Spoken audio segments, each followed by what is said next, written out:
जवाब आ चुका है।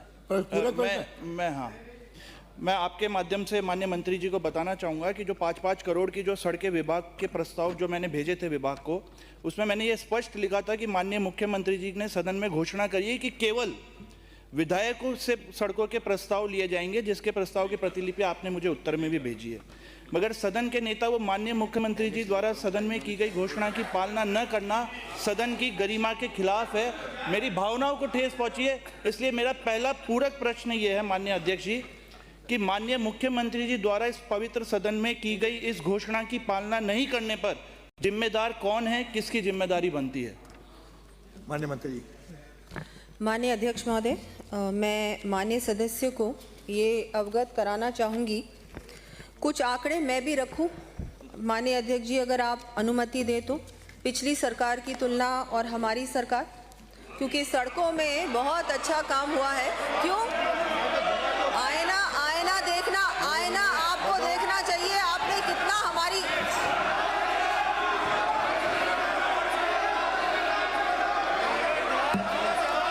मैंने कहा आंकड़े, मैंने ये नहीं बताया कि आपने कितना काम नहीं किया पिछले 5 सालों में।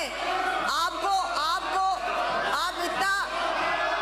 इतना अग्रेसिव क्यों हो रहे हैं? आपको पता भी नहीं मैं क्या बोलने वाली हूँ। आप इतना उत्तेजित क्यों हो रहे हैं? पिछली बार माननीय पूछा है जिम्मेदारी पिछली बार माननीय अध्यक्ष महोदय गोरों के मर गए थे बीजेपी के एमएलए, लेकिन गोविंद सिंह डोटासरा जी ने और आपके मुख्यमंत्री आगे पीडब्ल्यूडी मंत्री ने सड़कें नहीं दी थी। आपके मुख्यमंत्री जी ने सड़कें नहीं दी। माननीय सदस्य सदन के नेता की घोषणा की पालना नहीं करने पर जिम्मेदारी किसकी बनती है? चुने हुए जनप्रतिनिधि कौन है? एमएलए जो थे उनके कहने से नहीं दिया था आपने। अपने 1 मिनट, अपने व्यवस्था है कि जिसका प्रश्न है उसे पूरक प्रश्न पूछा है, उसका उत्तर आने दें। पहले ही आप खड़े हो जाएंगे तो कोई उत्तर आएगा नहीं। उत्तर आने दें, उत्तर का दूसरा पूरक आने दें, फिर कोई बात है तो आपके उपनेता पूछ सकता है। माननीय अध्यक्ष महोदय, मेरा इतना सा निवेदन है कि हमारे माननीय सदस्य कोई भी सवाल पूछ रहे हैं, बैठो। हम उस सवाल का जवाब हम केवल उस सवाल का जवाब पूछना चाह रहे हैं। अब आप उस सवाल का जवाब नहीं दे करके और पिछली सरकार की बातों को करके शायद मेरी बात नहीं आप जो है सदन को गुमराह कर रहे हो। आप सवाल का जवाब दे दीजिए। माननीय अध्यक्ष महोदय, तो सुनो, मैं अपनी बात, मैंने बोला कुछ आंकड़े रखना चाहूंगी। अगर मैं कुछ आंकड़े रखना चाहूंगी, आपने ये कैसे सोच लिया कि मैं कुछ आपकी सारी बातें जो 5 साल आपने काम नहीं किया उसके आंकड़े रखने वाली हूँ? मैं सिर्फ आंकड़े इनकी विधानसभा की रखने वाली हूँ। माननीय अध्यक्ष महोदय, मैं पीपलदा, ये 5 साल की कहानी तो मैं इनको बाद में बताऊंगी, पहले पीपलदा विधानसभा की बात बता देती हूँ।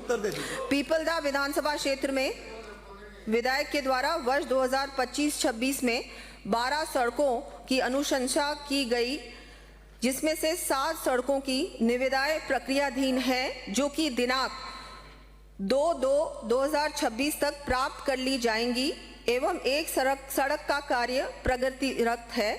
शेष रही 4 सड़कों को परीक्षण उपरांत नियमानुसार कार्रवाई की जाएगी।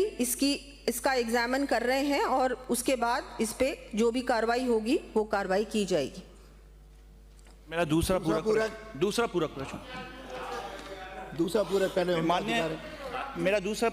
प्रश्न है अध्यक्ष जी कि माननीय मुख्यमंत्री जी द्वारा की गई इस घोषणा की पालना क्या विभाग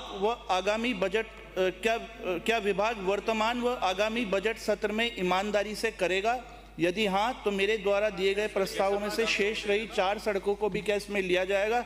यदि नहीं तो फिर जी राम जी। माननीय अध्यक्ष महोदय, ये अब क्या है कि मुझे वो बात कहनी पड़ेगी जो मैं नहीं कहना चाह रही थी।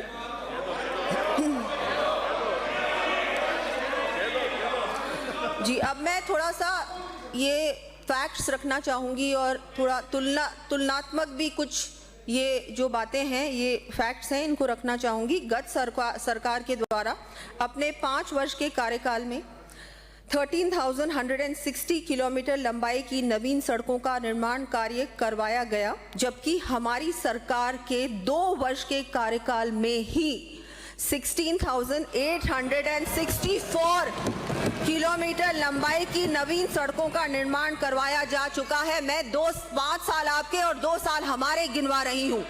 इसकी तुलना कर लीजिए और फिर देखिए, गत सरकार के कार्यकाल के दौरान कुल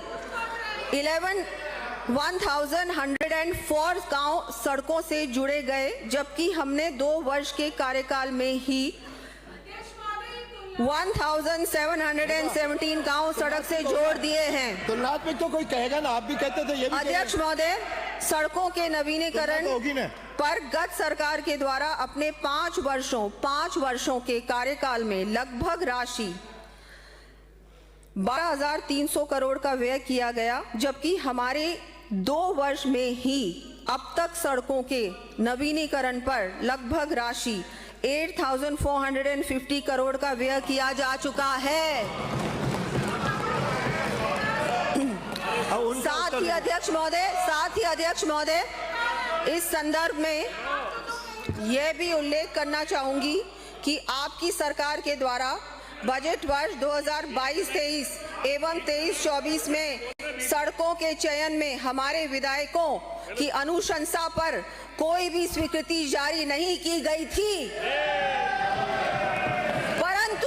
परंतु हमारी सरकार ने वर्ष 2025-26 में बिना भेदभाव के सभी मान्य विधायकों से उनके संबंधित क्षेत्रों के लिए अनुशंसा प्राप्त करने के प्रयास किए और जिन माननीय विधायकों की अनुशंसा प्राप्त हुई उनकी स्वीकृतियां बजट घोषणा अनुरूप जारी की जा चुकी हैं।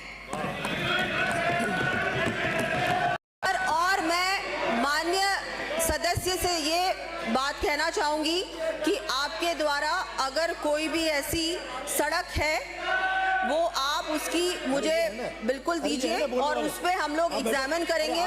अगर आवश्यकता होगी तो बिल्कुल उस पे कार्य किया जाएगा। माननीय अध्यक्ष महोदय, उपनेता खड़े हुए हैं, माननीय अध्यक्ष जी, माननीय अध्यक्ष जी, ये जवाब मेरे प्रश्न का नहीं है। मेरा प्रश्न ये है कि क्या जो माननीय मुख्यमंत्री जी द्वारा सदन में घोषणा की गई है उसका वर्तमान और आगामी बजट सत्र में ईमानदारी से इस घोषणा की पालना होगी या नहीं?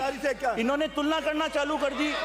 मैंने हाँ या ना में केवल प्रश्न पूछा है, हाँ या ना। अध्यक्ष महोदय, मैंने कंपैरिजन नहीं पूछा है कांग्रेस गत सरकार का वर्तमान सरकार का। भाई वो तो हर सरकार से अपेक्षा है कोई ईमानदारी से काम करे, आप भी और ये भी। माननीय अध्यक्ष महोदय, हमारे 12 प्रस्ताव इसी सदन में माननीय मुख्यमंत्री जी ने जिनमें 12 सड़कों के प्रस्ताव प्राप्त हुए हैं, जिनमें 6 नॉन पैचेबल हैं और 6 मिसिंग लिंक हैं। माननीय मुख्यमंत्री जी ने आश्वासन दिया था, टेंडर जारी हो चुके हैं और 2 दिन बाद टेंडर भी खुलने वाले हैं। उसके बाद जो 4 और सड़कें हैं उन पे हम लोग एग्जामिन कर रहे हैं। अगर आवश्यकता होगी तो उन पे भी कार्य किया जाएगा। इससे ज्यादा आप क्या आपकी अपेक्षा है? वैसे देखिए, आपकी सरकार ने तो कुछ भी नहीं किया। उत्तर तो आ गया। हमारी सरकार ने जितना काम किया है, विधायक नहीं था, काम किया है, माननीय विधायक नहीं था।